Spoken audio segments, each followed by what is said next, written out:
All the best. God bless you. Hi hello నమస్తే, this is రేస్రీ tutorial your Srinivas.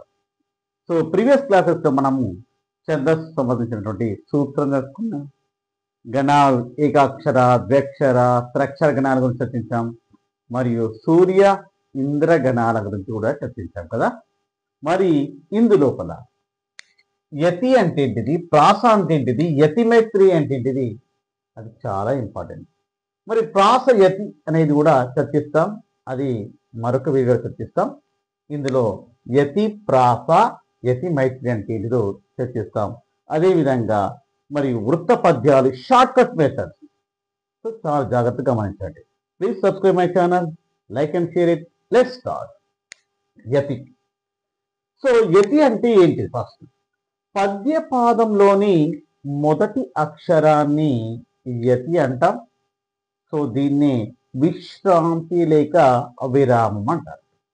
మరి ఏంది సార్, మరి మీరు బాగానే చదివారు, యతి అంటే చెప్పారు కానీ మరి ఏది చూపించండి సార్ అంటే, పద్య పాదంలోని మొదటి అక్షరం ఇది. పద్య పాదంలోని మొదటి అక్షరాన్ని భూ, దీన్ని మనం ఏమంటాం, యతి అంటాం. ఇది జ్ఞా యో క్ష్మా అంటే పద్య పాదంలోని మొదటి అక్షరమే, దాన్ని మనం ఏమన్నాం, యతి అన్నాం. రెండో చూద్దాం, ఓకేనా? అర్థమైంది అందరికీ? యతి అంటే మొదటి అక్షరం కదా, ప్రతి పద్య పాదంలో మొదటి అక్షరం. రెండవది ప్రాస. ప్రాస అంటే ఏంటి సార్? పద్య పాదంలోని రెండవ అక్షరం. అదేది సార్? ఇది చూడండి, రెండవ అక్షరం, ఇది ప్రాస. అది ఎలా ఉండాలండి? కండిషన్ చాలా ఇంపార్టెంట్. పద్య పాదంలోని రెండవ అక్షరాన్ని ప్రాస అంటాం.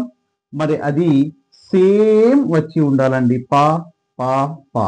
చూడండి ఎలా వచ్చిందో చూడండి ఒకసారి. సేమ్ వచ్చిందా లేదా? పా పా పా. ప్రతి పాదం లోపల ఏం రావాలి? రెండవ అక్షరం సేమ్ రావాలండి. అది పా కావచ్చు, మరొక హల్లు కావచ్చు, మరొక హల్లు కావచ్చు. చూడండి సేమ్ వచ్చింది, దాన్ని రెండవ అక్షరం మనం ఏమంటాం, ప్రాస అంటాం. ఓకే, మీకు అర్థమైపోయింది కదా. నెక్స్ట్ మూడో చూద్దాం. యతి మైత్రి అంటే ఏంటి సార్? యతి మైత్రి అంటే పద్య పాదం యొక్క మొదటి అక్షరంతో ఆ పద్యంలోని నిర్ణయించబడిన స్థానముందలి అక్షర మైత్రి కలిగి ఉండడాన్ని యతి మైత్రి అంటాం సార్. సార్ డెఫినేషన్ మీరు బాగా చదివారు సార్. ఇక్కడ మాకు చెప్పండి సార్ అంటే, చూడండి ఇక్కడ రెండవ అక్షరం చూడండి, యతి మైత్రి. రెండవ అక్షరం ప్రాస చెప్పుకున్నాం కదా. మరి మొదటి అక్షరం ఏంటిది? యతి. ఇది మొదటి అక్షరం యొక్క యతి. మరి ఇది ఏ అలంకారం చెప్పినాం సార్? ఉత్పల. ఉత్పల, అవునా? ఉత్పలమాల కదా, ఉత్పలమాల. ఊ అంటే ఏంటిది? ఉత్పలమాల.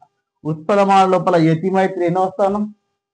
మొదటి అక్షరానికి పదవ అక్షరానికి మధ్య యతి స్థానమే ఉత్పలమాల. సార్ నువ్వు తీసుకున్నది ఉత్పలమాల సార్. అవును, మరి యతి మైత్రి అంటే ఏంటిది? చూడండి, పదవ అక్షరం 1 2 3 4 5 6 7 8 9 10. పదవ అక్షరం, పదవ అక్షరం బా. ఇది భూ, ఇది భూ. భూ భూ. వర్ణమైత్రి, యతి మైత్రి. చూడండి యతి మైత్రి ఉంది, అవునా కదా? ఇది భూ భూ కదా, అవునా కదా? యతి మైత్రి కుదురుతుందా లేదా? అంటే పద్యపాదం యొక్క మొదటి అక్షరంతో ఆ పద్యంలో నిర్ణయించబడిన స్థానం అందరి అక్షర మైత్రి, ఇదే యతి మైత్రి అంటాం కదా. మరి చాలా జాగ్రత్తగా గమనించండి. సో యతి అంటే ఏంటిది, ప్రాస అంటే ఏంటిది, యతి మైత్రి గురించి చర్చించారు కదా. ఇక నెక్స్ట్ వృత్త పద్యాల లోపని వెరీ షార్ట్ కట్ మెథడ్, అది చాలా యూస్ఫుల్, ఈజీగా మనం క్యాచ్ చేసుకోవచ్చు. మనం చర్చిద్దామా? వృత్త పద్యాలు. ఉచ శ్యామ. ఊ అంటే ఏంటి అండి? ఉత్పలమాల, చంపకమాల, శార్దూలం, మతేలం. సో ఉత్పలమాల, చంపకమాల, శార్దూలం, మత్తేవం. సో ఇవి వృత్తపత్యాలు. వెరీ షార్ట్ కట్ బట్టి ఉచశామ భనమాస అని గుర్తుంచుకోండి. భనమాస అంటే ఏంటి సార్? భ భరణ బబరబ, నా నజ భజ జజర, మా మసజస తతక, సా సభరణమయవ. మీకు అడుగుతారు బిట్లో ఏమని? ఉత్పలమాలలో ఉన్నటువంటి గణాలు గుర్తించము. ఆప్షన్స్ డిఫరెంట్ ఇవన్నీ ఇచ్చేస్తారు ఆప్షన్ ఏబిసిలో. సో శార్ధులం యొక్క రైట్ గణాలు గుర్తించము అని ఒక బలం పెట్టు. సో శార్ధులం ఏది? మసజస తతక. ఉచశామ గుర్తుంచుకోవాలా, బాణమాసం గుర్తుంచుకోవాలి. చాలా ఈజీ కదా. ఓకే, ఇంకొక బిట్ అడుగుతాడు ఏమని? చంపకమాల లేక ఉత్పలమాల యొక్క యతి స్థానం ఎంత? Very simple. 10, 11 ఒకటి వదలాల, 13, 14 సింపుల్. నెక్స్ట్ అక్షరాల గురించి అడుగుతాడు మళ్ళీ. అక్షరాల లోపల ఉత్పలమాల అక్షరాలు ఎన్ని? చాలా గుర్తు, వెరీ ఈజీ. 20, 20, 21, 19.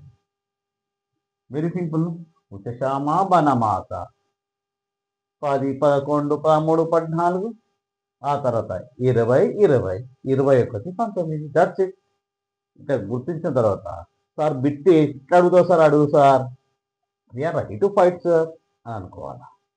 మరి ఇక్కడ భరణ భబరవ అని అన్నాడు కదా సార్. Very simple. భరణ భబరవ అంటే బాతో స్టార్ట్ అవుతుంది. ఇక్కడ గురువు లఘు లఘు మాకు అలా తెలుసుగా, ప్రీవియస్ చెప్పాను కదా నేను ఎలా రాయడము. రా అంటే రాని స్టార్ట్, ఏది?